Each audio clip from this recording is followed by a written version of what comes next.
Due to Japan's geographical location, there are a lot of natural disasters, and so we went to a disaster preparedness facility to learn about disasters and how Japanese residents and even us, we can prepare for disasters. So first we went through an earthquake simulator, which was really cool and fascinating to learn about how to stay safe during an earthquake, and also how hard it is to stay still when the earth is moving so much.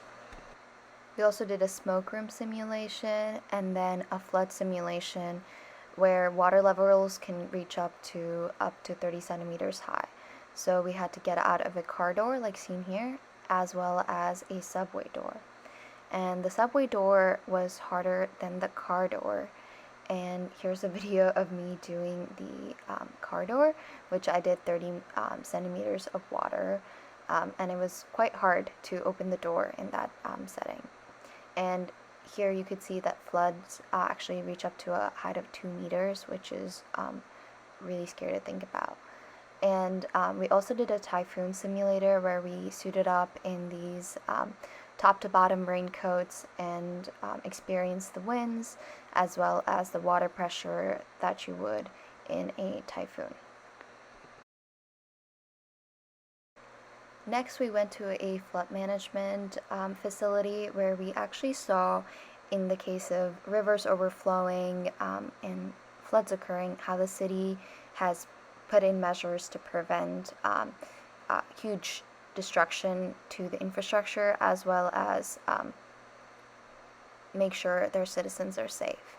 So here in this video, it really encapsulates a little model of if the river does overflow, how this facility is constructed in order to open the gates and then have the water flow into these underground tunnels of different sizes, and then eventually they have plans to release this water storage instead of keeping it up in temporary containments, to release it out into the ocean. To construct these vast and humongous tunnels inside of the city, they had to use advanced technology such as this humongous drill that they have to construct in the inside and then deconstruct to get it back outside. And upstairs there is a control room. Most of this again is mostly automated, but it's just there for monitoring purposes. And then we actually went down in the elevator to check out the tunnels themselves. Hearing about the huge scale of these tunnels is one thing, but actually visiting it downstairs after you hear about it is a totally immersive experience.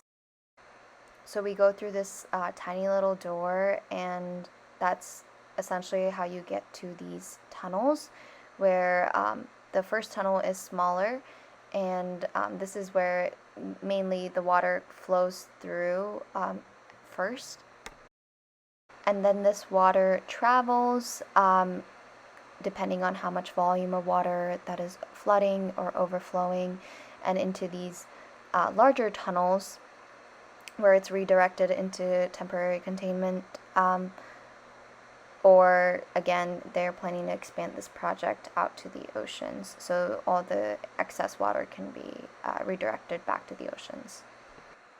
Even with the unexpected nature of natural disasters, through city planning as well as disaster preparedness, there are ways to prevent against vast damage and deaths.